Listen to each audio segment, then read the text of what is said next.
इथेच वीर जन्माला आले आणि येथेच आम्हाला हजारो वर्षाच्या भेटून जागी केले समाज सुधारकांनी. आज या इतिहासाची उजळणी करावी वाटली, कारण आज 12 जानेवारी आपल्या पोटाचा गोळा सर्रास पूर्ण या मातीला आपल्या पहिल्या छत्रपती राजा देणारे माता म्हणजेच राजमाता जिजाऊ उमासाहेब व आपल्या ज्ञाननिष्ठा व विद्येने सर्व जगाला करणारे स्वामी विवेकानंद या महान व्यक्ती आज जयंती, या दोन व्यक्तीची जयंती आपल्याला एकाच दिवशी साजरी करायचे भाग्य मिळाले. हा बुद्धशंकरा योग म्हणावा लागेल. लक्षावधी वर्षाने एखादा सूर्य निर्माण होतो. कित्येक कळप शोधल्यावर नुसती मूर्ख सापडतो. हजारो शिल्पे उघड्यावर एखादा मोती दिसतो. शेकडो माणसे आयुष्यात घेतात, पण कार्यक्रमात अध्यक्षस्थान द्यावे अशी काहीच माणसे असतात. मुख्याध्यापक फाशी तर स्वीकारावे, त्याने अध्यक्ष स्वीकारे. हे आपल्या अध्यक्ष म्हणून लाभलेले आहेत केली आहे, त्यात माझे पूर्ण अनुमोदन आहे. पाहुणे वसावे सर लाभलेले आहेत, म्हणून मी त्यांना आजच्या कार्यक्रमाचे अध्यक्ष आपण स्वीकारे अशी मी विनंती करते. अध्यक्ष जिजाऊ आणि सईबाई देशपासून आलेले आहेत.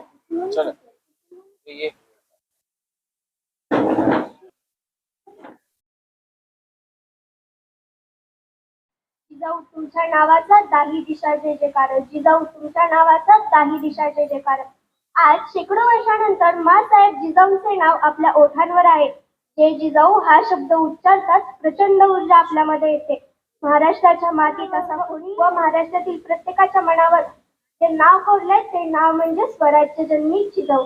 पृथ्वीवरील आदिशक्तीचे रूप म्हणजे जिजाऊ. अन्यायाला चिडणारी वाघीण म्हणजे जिजाऊ. महाराष्ट्राची ऊर्जा म्हणजे जिजाऊ. स्वराज्याची प्रेरणा म्हणजे जिजाऊ. जिजाऊंचे कार्य एवढे अफाट आहे की त्यांच्याविषयी किती सांगितले तरी ते कमीच आहे. त्यांच्याविषयी किती सांगितले तरी ते कमीच आहे. 12 जानेवारी 1598 साली बुलढाणा जिल्ह्यातील सिंदखेड राजा येथे जिजाऊंचा जन्म झाला. जिजाऊंच्या वडिलांचे नाव लखुजीराव जाधव व आईचे नाव म्हाळसाबाई असे होते. लहान वयातच जिजाऊंचे लग्न शहाजीराजे भोसले यांच्याशी झाले. खेळण्याच्या वयात हाती तलवार घेऊन त्यांनी युद्धकौशल्य परांगत केली होती. शोभेच्या अलंकारापेक्षा कमरेच्या तलवारीला त्यांनी अलंकार म्हटले होते. जाधव व भोसले या दोन्ही घराण्यातील पराक्रमीची परंपरा जिजाऊंकडे होती. तो काळ असा होता की सर्वत्र मुघलांचा अत्याचार होता. स्त्रिया सुरक्षित नव्हत्या. रयत जुलूम अन्यायाने त्रस्त झाली होती. या सर्व परिस्थितीची चीड जिजाऊंच्या मनात होती. या अत्याचारातून मुक्त व्हायचे असेल तर आपल्याला रयतेचे लोकांचे राज्य असायला हवे असे जिजाऊंना वाटत. हिंदवी स्वराज्याचे एक तेजस्वी स्वप्न या माऊलीने पाहिले होते. 19 फेब्रुवारी 1630 रोजी वाघिणीच्या पोटी छावा जन्माला आला. तो छावा म्हणजे माझा राजा शिवछत्रपती. वाघाची आई बनायला काळीच वाघिणीचंच लागते. वाघाची आई बनायला काळीच वाघिणीचंच लागते.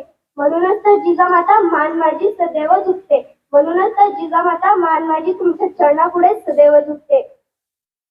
शिवबांना बालपणापासूनच शौर्याच्या व पराक्रमीच्या कथा सांगून जिजाऊंनी शूरायांना घडविले. आपल्या रयतेच्या सुखासाठी स्वराज्य निर्माण करण्याचे काम तुम्हीच करू शकता असा आत्मविश्वास जिजाऊंनी शूरायांमध्ये निर्माण केला. पुत्र व्हावा तर शिवासारखा असे जर प्रत्येक आईला वाटत असेल तर प्रत्येक आईने आधी जिजाऊ व्हायला पाहिजे. छत्रपती शिवाजी महाराज आपल्याला लाभले ते केवळ जिजाऊंमुळेच आणि त्यांच्या प्रेरणेमुळेच. म्हणून मला शेवटी एवढेच म्हणावेसे वाटते की झुकला तख्त दिल्लीचा अन भगवा आसमंती फडकला. जिजाऊ तुमच्यामुळेच महाराष्ट्राचा सोनेरी इतिहास घडला. जय जिजाऊ जय शिवराय. त्यानंतर प्रणाली आदतगावी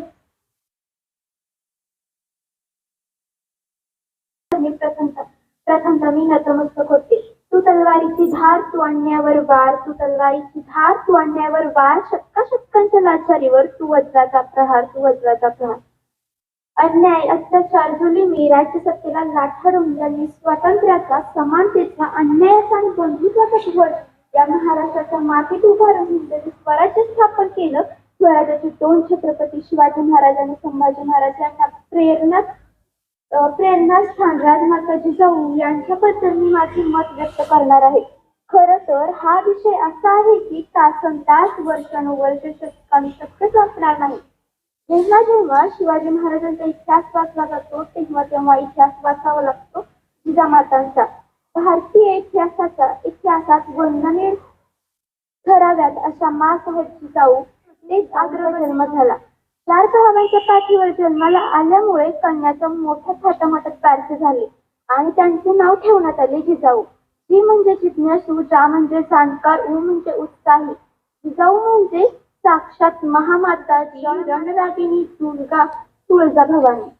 अत्यंत तेजस्वी असलेली ही कन्या शिक्षण, मैदानी खेळ, युद्धकला, राजनीती, घोडदौड, तलवारबाजी या सर्व कारणांमध्ये तेजस्वी होती. इसवी सन 1610 मध्ये जिजाऊंचा विवाह शहाजीराजांशी झाला आणि वेरूळच्या जगप्रसिद्धता भोसल्यांच्या सून झाल्या. 5 मुलांच्या पाठीवर 19 फेब्रुवारी रोजी छत्रपती शिवाजी महाराजांचा जन्म झाला.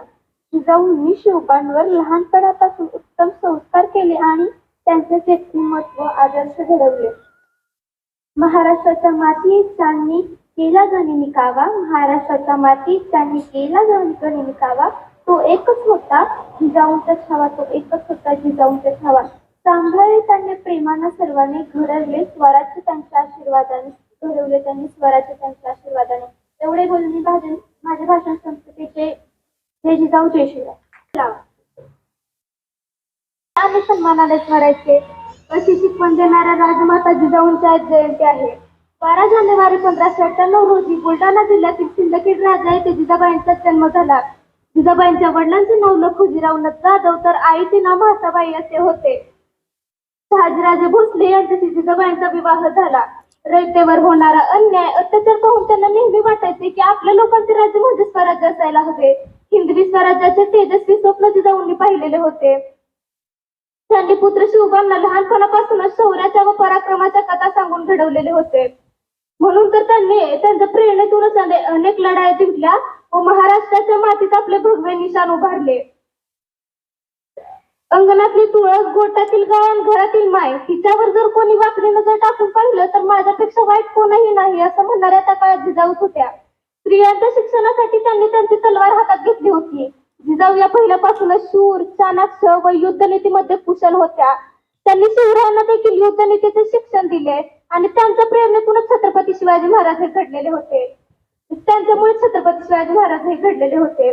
त्यांनी पाहिलेले हिंदवी स्वराज्याचे तेजस्वी स्वप्न छत्रपती शिवाजी महाराज यांनीच पूर्ण केलेले होते. वाघाची आई बनायला काळीच दागिनीचेच लागते, वाघाची आई बनायला काळीच दागिनीचेच लागते.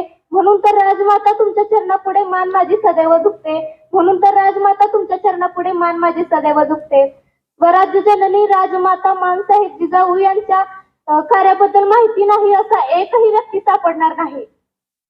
त्यांनी स्वराज्याचे स्वप्न पाहिले आणि फक्त स्वराज्याचे स्वप्नच पाहिले नाही तर ते सत्य देखील उतरून दाखवले. प्रत्येक मातापित्यांना वाटतं की आपल्या पण घरी जिजाऊ जन्माला याव्यात, आपल्या पण घरी छत्रपती शिवाजी महाराज जन्माला याव्यात. अहो पण कसं घडतील जिजाऊ, कसं घडतील छत्रपती शिवाजी महाराज? कारण आमच्या घरात माळसच राणी नाहीयेत तर कसं घडतील जिजाऊ? आमच्या घरात आहेत ना, आमच्या घरात आहेत, आमच्या घरात मम्मी आहे, मॉम आहे. कसं घडतील जिजाऊ? कारण आमची मॉम आज आमच्यावर संस्कार घडवायचे सोडून टीव्ही व मोबाईल कशी बसलेले आहे तर कसं घडतील जिजाऊ असं मला वाटतं. प्रत्येक आई वडील आपल्या मुलांमुलींवर खूप प्रेम करत असतात, परंतु तेच मुलं मुली मोठे झाल्यानंतर काय होतं ते त्यांनाच कळत नाही. अहो प्रेम करावं पण कसं करावं हे आज मी तुम्हाला सांगणार आहे. छत्रपती शिवाजी महाराजांचे मावळे म्हणतात की अहो राजा तुम्ही पुढे वा, कोंडाण्यात जा, जोपर्यंत तोफेचा आवाज खाली पडत नाही तोपर्यंत एकही जण मला पुढे जाऊ देणार नाही. असं म्हणणाऱ्या त्या बाजींसारखं प्रेम करा. अहो राजा लाख मेले तरी चालतील परंतु लाखाचा एक पश्चात जगलाच पाहिजे असं म्हणणाऱ्या त्या बाजींसारखं प्रेम करा. प्रेम करा तानाजींसारखं जे म्हणतात औराज 12 मावळ्या एका दिवसामध्येच किल्ला घेतो असं म्हणणाऱ्या त्या तानाजींसारखं प्रेम करा. हो प्रेम करा जिजाऊंसारखं, जसं आई आपल्या मुलांवर करते तसं.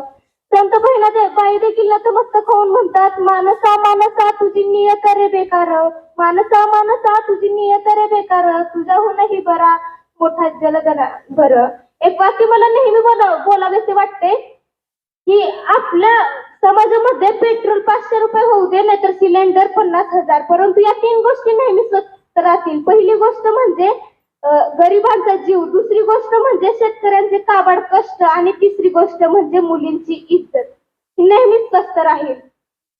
मला जिजाऊंबद्दल एक वाक्य आठवले की जाधवांची लेक ती भोसलेंची सून बनून आली, जाधवांची लेक ती भोसलेंची सून बनून आली, आणि शहाजीराजांचा संसार सोन्यापरी सजून गेली, आणि शहाजीराजांचा संसार सोन्यापरी सजून गेली. अहो वाघाचं काळीच तिचं वाघ तिच्या पोटी, वाघाचं काळीच तिचं वाघ तिच्या पोटी, स्वराज्याचा ध्यास तिचा जगदंब जगदंब म्हणे ओटी, स्वराज्याचा ध्यास तिचा जगदंब जगदंब म्हणे ओटी. अंधार फार झाला आता दिवा पाहिजे, अंधार फार झाला आता दिवा पाहिजे, या महाराष्ट्राला परत एकदा जिजाबाईंचा शिवबा पाहिजे, या महाराष्ट्राला परत एकदा जिजाबाईंचा शिवबा पाहिजे. शिवरायांनी त्यांच्या आई वडिलांवर अनेक कविता लिहिल्या, त्यावरील एक कविता मला सादर करावीशी वाटते. अरे बापाने काढले घराबाहेर आई सोबत आहेस तर, बापाने काढले घराबाहेर आई सोबत आहेस तर, नको त्याला रोग म्हणायला समजतं आपल्याला काही तर. अरे त्या आईच्या आतुरतेचे दिवस लेकाची अवस्था स्वतःला, अरे त्या आईच्या आतुरतेचे दिवस लेकाची अवस्था स्वतःला, म्हणून तर तुला किती केले नवस, तिथून देखील तिच्या पाठीला देव देखील पावला, तिथून देखील तिच्या पाठीला देव देखील पावला, व तुझ्यासारखा हिरा तिच्या पदरात धावला, व तुझ्यासारखा हिरा तिच्या पदरात धावला. अरे तुला लहानपणी आई शेतात घेऊन जायची, आणि तुला ऊन लागू नये म्हणून तिच्या पदराची सावली धरून राहायची, तिच्या पदराची सावली धरून राहायची. तुला भूक लागल्यावर तू आई म्हणत रडायचा, तुला भूक लागल्यावर तू आई म्हणत रडायचं, परंतु आईने खाऊ दिल्यावर तू शांतपणे बसायचा. अरे ज्या रक्ताचा झाला वाघ त्या रक्ताचा मान ठेव जरा, अरे ज्या रक्ताचा झाला वाघ त्या रक्ताचा मान ठेव जरा, अशा पवित्र अशा मातीचा अपमान करू नको जरा, अशा पवित्र अशा मातीचा अपमान करू नको जरा. जिजाऊ, आज मी तुम्हाला म्हणू इच्छिते की तुम्ही आज तुमच्या आयुष्यामध्ये वस्तू वापरल्या आणि माणसं जपली, परंतु आम्ही मात्र वस्तू जपतो आणि माणसं वापरतो. मी आज प्रत्येक स्त्रियांना सांगू इच्छिते की अगं तलवारीपेक्षा तीक्ष्ण तुझ्या नजरेची धार हाय, की अगं तलवारीपेक्षा तीक्ष्ण तुझ्या नजरेची धार हाय, स्वराज्याची वागीन तू भवानीचा वार हाय, स्वराज्याची वागीन तू भवानीचा वार हाय, की अगं स्वराज्याची रक्षणे तू जिजाऊंची लेख आहे, जिजाऊंची लेख आहे. जर तुम्हाला समाजामध्ये कोणीही विचारलं की तुमचं नाव काय आहे, तेव्हा तुम्ही अभिमानाने सांगा की मी ज्या मातीत जन्मले त्या मातीचा रंग सावळा आहे, की मी ज्या मातीत जन्मले त्या मातीचा रंग सावळा आहे. छाती ठोकून सांगते मी जिजाऊंचा मावळा आहे, जिजाऊंचा मावळा आहे. एवढं बोलून मी माझ्या विचारवंतनाला इथेच पूर्णविराम देते. जय हिंद. धन्यवाद, खूप खूप धन्यवाद. अध्यक्ष म्हणजे मार्गदर्शक कार्यक्रमाचे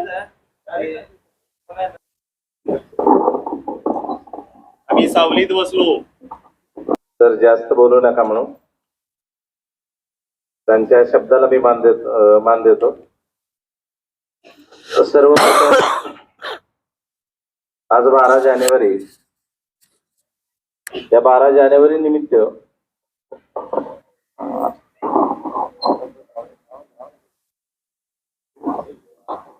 प्रेरणा दिले असे राजमाता जिजाऊ यांच्या प्रतिमेस मी मुजरा करतो.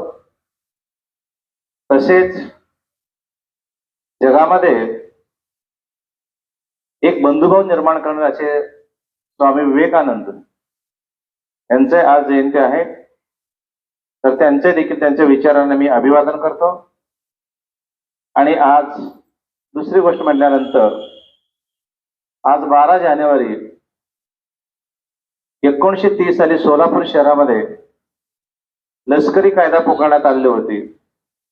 तर त्यानिमित्त आजचा हा जो दिवस आहे तो म्हणताना हुतात्मा दिन म्हणून साजरा केला जातो. तर सर्वांना देखील मी या 2 राजमाता जिजाऊ स्वामी विवेकानंद यांच्या जयंतीनिमित्त सर्वांना मी शुभेच्छा देतो. तर आतापर्यंत काही जे आजच्या या कार्यक्रमाचे अध्यक्ष म्हणून आपल्या शाळेचे मुख्याध्यापक श्री काशीस सर, प्रमुखावरती दोन तुम्हाला विशेष त्यांच्या वेशभूषेमध्ये आपल्याला पाहायला मिळालेलं आहे. ते म्हणजे भाविका आगलावे, जिथं सासू आहे तिथं सून असणारच.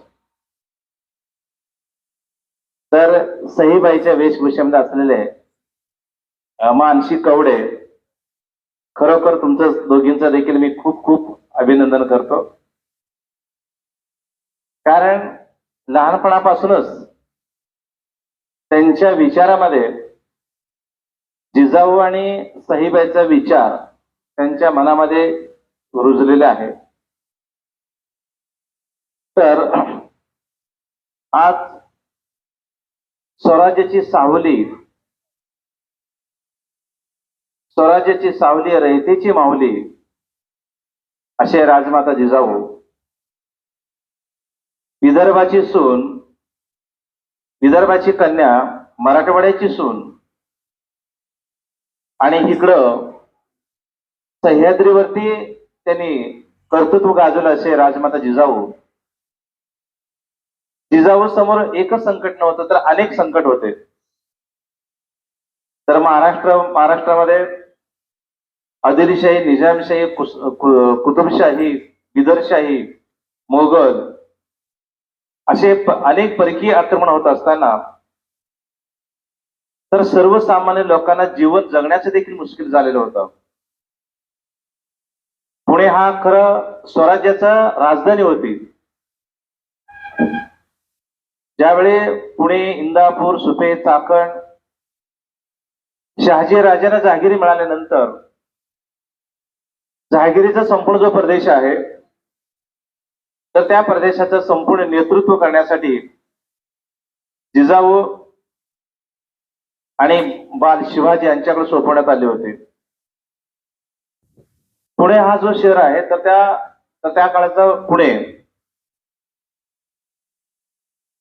शहरामध्ये जर समजा तिथं जी शेती आहे, बिदरशाही असेल, आदिलशाहीने काय केलं, तिथं गाढवांचा नांगर फिरवले होते. या ठिकाणी कोणी शेती करायचे नाही. ज्यांनी अनेक प्रकारे त्यांनी छळ करत होते. मग जिजाऊ एक निर्णय घेतले की आपल्याला या ठिकाणी गाढवाचा नांगर या आदिलशाहीने फिरवला असेल तर आपल्याला इथं पहिल्यांदा पुणे शहरामध्ये, तर त्यावेळी शहर नव्हतं, गाव होतं, पुणे हा जो प्रदेश आहे तर त्या प्रदेशामध्ये त्यांनी जिजाऊंना लहानपणी शिवराय लहान असताना सोन्याचा फाळ करून त्यांनी सोन्याचं नांगर फिरवलं आणि पुणे हा जो गाव आहे एक नंदनवन करून टाकले. शिवबांना त्यांनी अनेक प्रकारचे संस्कार दिलेले आहेत. आपल्या लेकराला संस्कार अनेक कथा सांगत होते. म्हणून त्यांनी काय केलं, पहिल्यांदा स्वराज्याची प्रेरणा त्यांनी घेतलेली होती. मग स्वराज्य कसं निर्माण करायचं, तर छत्रपती शिवाजी महाराज त्यांच्यावरती अनेक प्रकारचे चांगले संस्कार होते. त्यांच्याकडे होतं तलवारबाजी. तर त्यावेळी बंदुके, तोफ किंवा अणुबॉम्ब वगैरे काय नव्हते. तलवारबाजी, भालाफेक, युद्धनीती या सगळ्यांनी त्यांनी काय केलं माहिती, संपूर्ण जिजाऊने तर त्या सर्वांना प्रशिक्षण दिले. आणि खरा मित्र कोण असला पाहिजे, जीवाला जीव देणारा तोच खरा मित्र आहे. जिजाऊच्या नेतृत्वाखाली लहानपणीच शिवाजी महाराजांना असे जीवाला जीव देणारे मित्र होते. तर आपल्या या स्वराज्यावर अनेक प्रकारचे संकट आलेत. अफजल खानचा खूप मोठं संकट आहे, शाहिस्ते खानचं देखील संकट आहे आणि आग्र्याहून सुटका, असे अनेक संकट असताना फक्त माणसांचे संकट नव्हते, निसर्गाने देखील संकट करत होते. नैसर्गिक आपत्ती येत होते.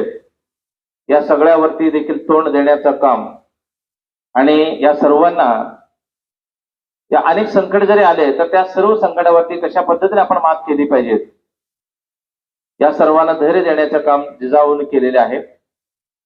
आणि खरोखर जिजाऊ साहेब होते म्हणून शिवा घडला. शिवा जर राहिले नसते तर आज सध्या आपण राहिले नसतो, पण वेगळ्या ह्याच्यामध्ये आपण राहिलो असतो. यांच्या प्रतिमेस मी त्रिवार मानाचा मुजरा करतो. त्याचबरोबर